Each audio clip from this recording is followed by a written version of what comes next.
Brake bias. Not only has it saved my tyres, but it also made me quicker as well. The question though, is how you can use it. I was in a career mode race on the F1 game, and whilst I was racing, I realised that my tyres were disproportionately worn on one side. I could feel that this disproportionate tyre wear was giving me a lot of understeer or oversteer, and this would result in me crashing a lot and of course having to use flashbacks. You most likely have the same problem with your tyres. This is a consequence of not using brake bias correctly.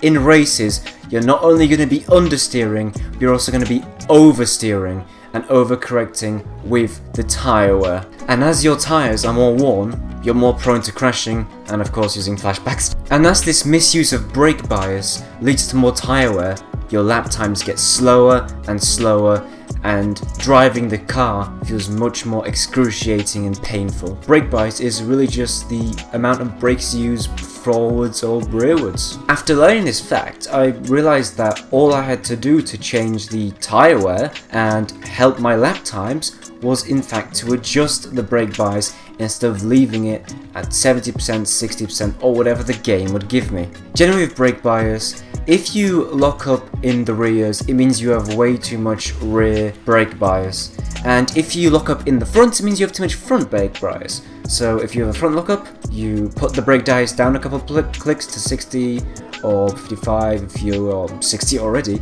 And if it's a rear lock, you move it up a bit. You can use brake bias to minimize tyre wear on either of the tyres, as if you have too much brake bias on one side of the tyres, they'll be more worn and your brakes will actually work less than on the tyres that are less worn. The brakes need grip. If your tyres are worn, your brakes don't have the grip to stop. Braking requires that grip. If you put the brake bias a bit rearward to tyres that are in the rears, less worn than the fronts, you'll have more grip from the brakes, as you'll stop quicker because you're using more grip from the rears, and the fronts aren't going to be stressed as much as you're not using as much grip from them as before. I was once again in an F1 career mode and I was having a wet race.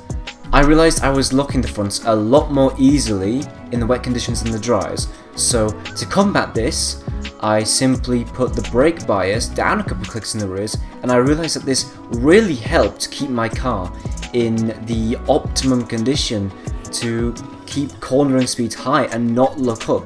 In the wet, it's so much easier to lock up, and brake bias helps so much with controlling that to make sure you don't lock up, to make sure you keep tyre wear good. You can even warm up tyres with brake bias. You want to warm up your fronts? You put it to the front 70% full. You warm up your fronts quicker than the rears because of the brake temperature. You want the rears to be much more temperature? Put it to the rears. You get more temperature there. Just remember, too much brake bias is also bad, as locking up is much easier. People have different preferences for brake bias. I like mine a bit more rearwards, but some people might like an understeery car so they can put it a bit more forwards.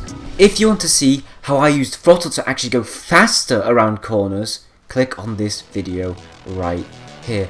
And if you want to see how driving smoothly stopped me crashing, click on this video right here.